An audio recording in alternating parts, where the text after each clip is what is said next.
But now we need to talk about the strange fact the attorneys for alleged victims of the late sex offender Jeffrey Epstein are urging two federal judges in New York to order the immediate takedown of the Justice Department Epstein Files website, citing an unfolding emergency.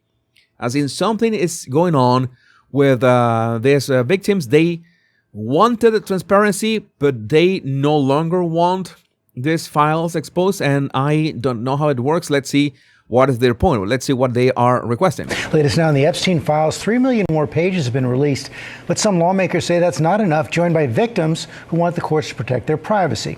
Chief Justice Correspondent Pierre Thomas has the story. Good morning, Pierre. George, good morning. That massive release sparking new headlines by the hour. And the fallout and pain Jeffrey Epstein has caused his victims is still playing out in real time. It is my understanding that the victims' names and every reference to the victims has been redacted. I don't know to what extent those redactions have worked out. Overnight, the survivors calling on two New York judges to provide emergency relief and shut down the Epstein Files website immediately after a number of them had their identities exposed. Writing, DOJ committed what may be the single most egregious violation of victim privacy in one day in United States history. DOJ officials say they work to correct any mistakes when they become known. Well, it was millions of files. So I guess that instead of going, to the press, maybe you could have reached out to the Department of Justice privately and urgently. I guess that your attorney can do that without much bringing more attention to that, because that is basically trace and effect. If you're making this so public that people are going to look into that and look more into your name, maybe the attorneys could have done that. That shouldn't have happened.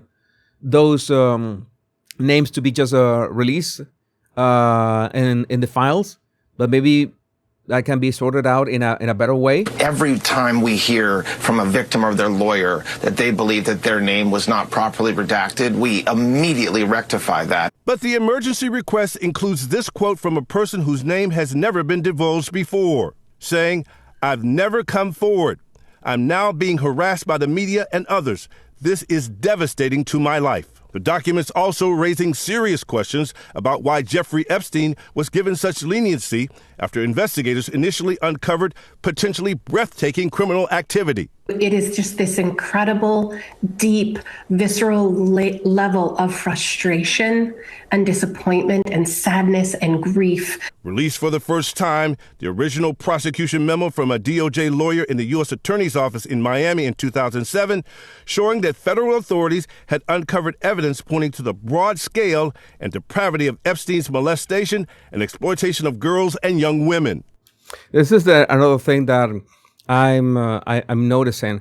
Okay, it's this could have been released under Biden, and Biden didn't do anything about this. Biden didn't do anything about this, and people are kind of complaining right now. I mean, this should have been redacted, but we're talking about, again, 3 million files. And again, I will say that again, Pam Bondi did not handle this the best way. According to the memo, FBI agents discovered that Epstein arranged for massage appointments for girls and women ranging in age from 14 to 23 years old, with victims receiving a finder's fee of $200 if they recruited other girls. The memo goes on to warn that Epstein represented a continued danger to the community based on his continued enticement of underage girls. Federal prosecutors initially wanted to charge Epstein with at least 60 felony counts.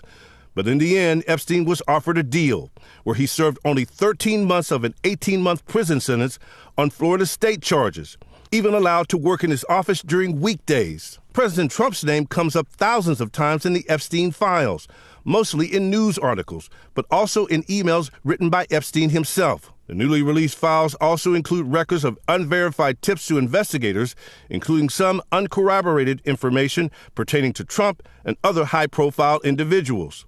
Yeah, they forgot that 2019 email of Epstein to the guy who was trying to expose Trump and say, no, Trump never had a massage. That was what Epstein said. The two men had a falling out, and the president says he cut off contact with Epstein decades ago.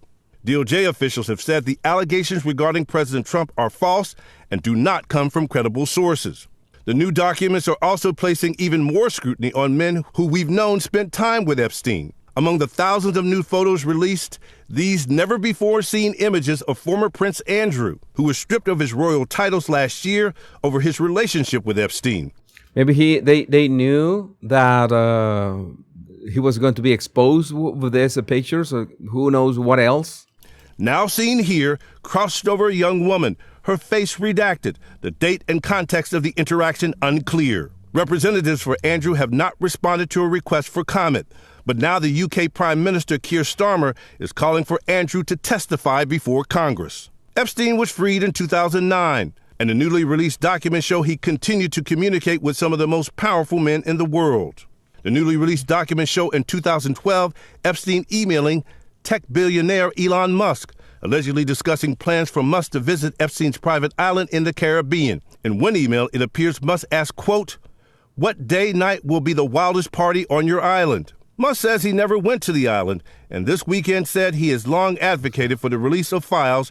Epstein had been cozying up to some of the most influential men on the planet since the 1990s.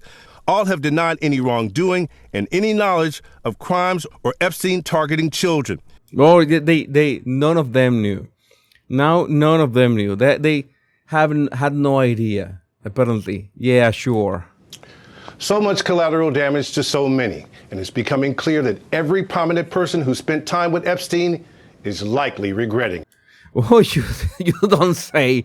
They are likely regretting it, and they should. I mean, there's so much stuff in here. It's like, as I mentioned, Elon Musk. Why would you ask what they are your wildest parties? What you are interested in going to a party? Okay, it's nice that you never went to a party, but you showed interest. They are some people are mentioning the chads out there. There are men that Jeffrey Epstein reached out to them with emails several times, 2 or 3 times. Hey, come to my place, come to my meeting. They say no, thank you. They simply said no. They simply rejected. They appear in the Epstein files 2 or 3 times, and when you see the mentions, are literally 2 or 3 times rejecting Epstein's invitation. So they technically appear in the Epstein files, but rejecting whatever Epstein was offering. By the way, it's like people are saying that Jeff Bezos is the only billionaire out there that does not appear in the Epstein files yet, that we know of. But it seems that Jeffrey Bezos is going to come unscathed from this fallout. But I would like to know, what do you think about this in the comments? My name is Jesus Enrique Rosas. I'm the Power Pundit. Much love and